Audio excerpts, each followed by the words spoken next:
We're bringing you conversations from this conference, Mumbai as a mega city, which has been organized by Mumbai First. Now we have with us Mr.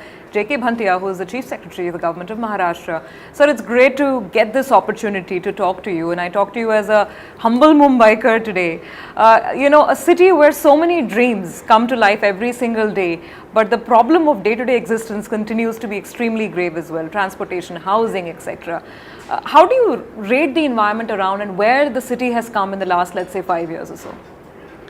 Well, very good morning to the Mumbaikers. Thanks to your program. Let me greet all the Mumbaikers and thanks for raising this issue on behalf of Mumbaikers. Well, we in the state are extremely concerned. First of all, although the demography suggests that there is a decline in the island city, but I don't think the overall commuters to the city has declined in any case. People are only traveling from a greater distance now, which itself is a cause of concern for us. So we are concerned about at least 4 hours of travel for the people. Now, various alternative modes have been designed, conceptualized. Some of them are also on the anvil. Let me say, for example, talk about Metro 3, which is proposed to cover the uncovered areas beginning from Cuff Parade right through VT, that is the CST, Churchgate, Worli area, going through Bandra and ultimately to the Seeps. That has already been bidded, for example, and it's going to be an underground, and we do hope that it's going to bring relief. It's a big challenge and we expect. We also talked about the elevated corridor last week in the Prime Minister's office when the Honorable Prime Minister was there, and we have suggested, in view of this Metro 3 corridor, the elevated corridor, which should, whenever it's implemented, bring a lot of relief for the overcrowded passengers, also taking away the people from the roads to the public transport. So we strongly believe that the public transport needs to be enforced.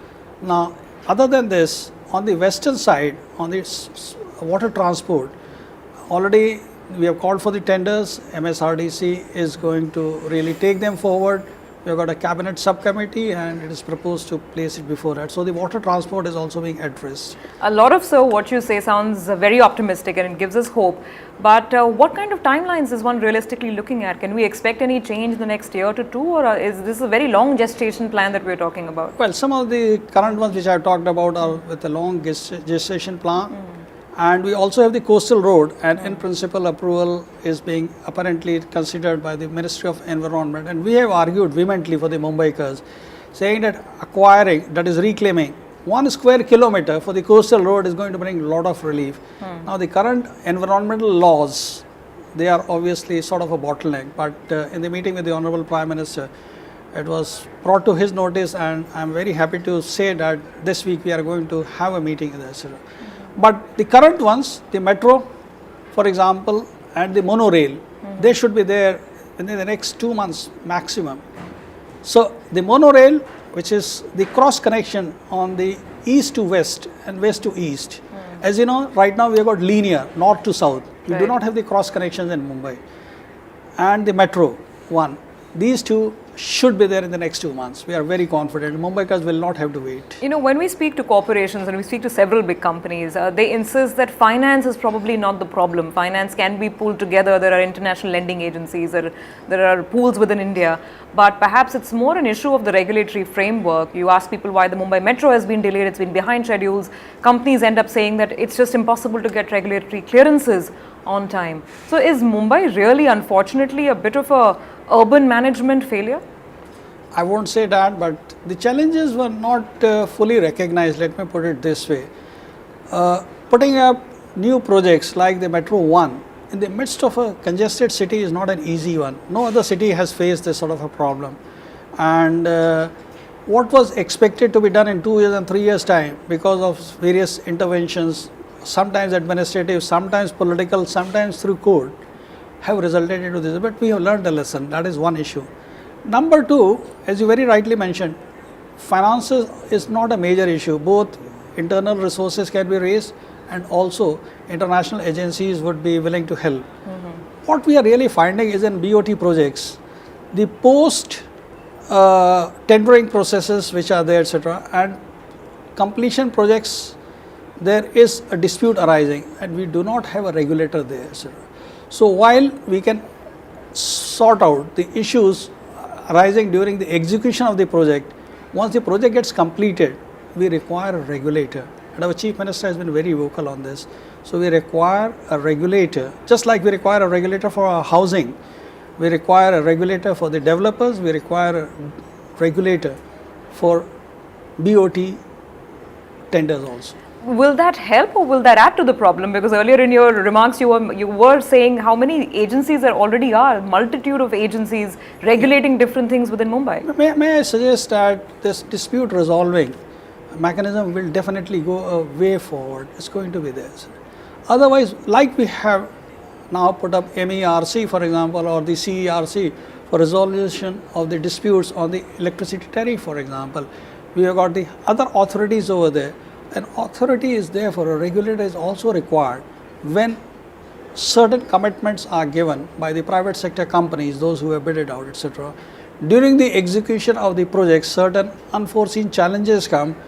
Before the project has completed, there are demands from the companies who are involved in this process to enhance the box fares, for example. Now, how can we, the state government, be resolving this, etc.? So, a third party regulator would really take it forward. Otherwise, it would become a dead investment, which is worse. And therefore, our suggestion is a regulator will be adding to a plethora of agencies, yes, but it is a dispute resolving mechanism, so it will take forward. An overriding regulator which Absolutely. ensures that And a third clearances party. happen So the public quickly. would have confidence that the government has not compromised and some enhancement is at the cost of the public. The public needs to be given that clear understanding and confidence that the government has not compromised. So these are some very big issues that we are discussing. Let's come down to the normal citizens level, not perhaps more than 2 to 3 kilometers away from here. We are sitting at the Western Express Highway, one of the busiest arterial roads of the city. And just an example, a small flyover needs to be constructed there now. It means nightmares for many months, perhaps for years for the citizens. Why is it that, basic issues like roads and, whether it's potholes or basic transport, why does it get stuck in a lot of delay, in a lot of controversy or red tape, perhaps more than other cities of the country? At least that's the general perception. Well, you are not too much of the mark, for example, on the potholes in Mumbai, etc. Well, I'm afraid even the Honorable High Court had to intervene, and they had a good way of resolving this when they invited all the concerned agencies and they asked the Chief Secretary myself to be there. Very happy to note that at the end of the day, everybody understood the issues involved here, etc. Now, whether we are in a position to really monitor these things is a challenge which the Mumbai Corporation has now accepted it. Initially, the mechanism of reporting even that the particular segment of the road is not in a good condition was not there. What the municipal corporation allowed the public to report to them, etc., and fixed responsibilities of sorting out this delivery system in a time frame. We have made progress. We have not resolved 100%, but I was given to understand that the number of potholes has come down considerably, etc. But that is not to say they have vanished. They will come down ultimately to a possibly tolerant level. It should be zero tolerance, I accept. As far as building up these highways and flyovers here, etc. Or at least the management of arterial roads. Yeah, the management of the... See, what I mentioned here is, and we brought it to the notice of the government, and I'm very happy to say that too many agencies which I mentioned in my speech also are there. But the government has now said all agencies who are constructing roads, whether it is the MMRDA, for example, whether it is the PWD, for example, whether it is Maharashtra, for example, Mumbai Port Trust, for example, all of them shall hand over their roads for management purposes to MCGM, because MCGM is ultimately the custodian of the city, etc. And the municipal commissioner has been made in charge. And what has been done by the government is that the standardization for the construction of the roads has been being achieved through this. Handing over to a single agency becomes easier because several of them do not have the wherewithal to do the maintenance.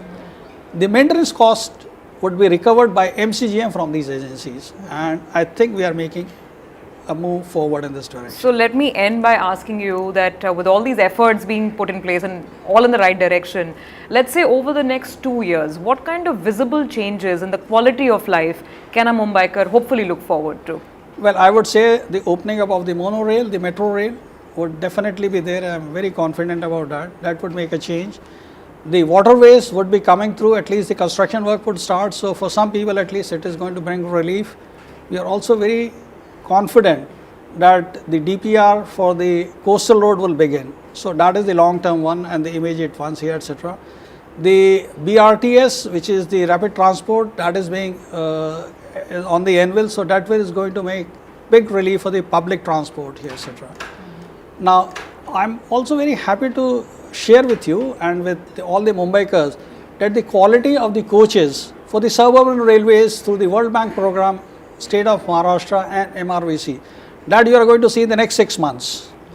The improvement for the Dadar railways, the Kurla terminus is also on the anvil. I visited myself, I am very confident that several of the services which are being given on the ground floor will be shifted upwards. There is money for it, that is the funding is available, the plans are ready, we are about to go execute. I am very confident in the next 2 years you are going to see much pleasant lending at the suburban railway stations and the other roads in Mumbai.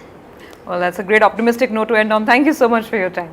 Thank you, and I wish the Mumbaikars a very, very pleasant year ahead and better travel, and while they are coming to their workplace, it is going to be a pleasant surprise for them. When they go back home, I think they will be less tired than before. That would be a dream come true. Thank you so much. Thank you.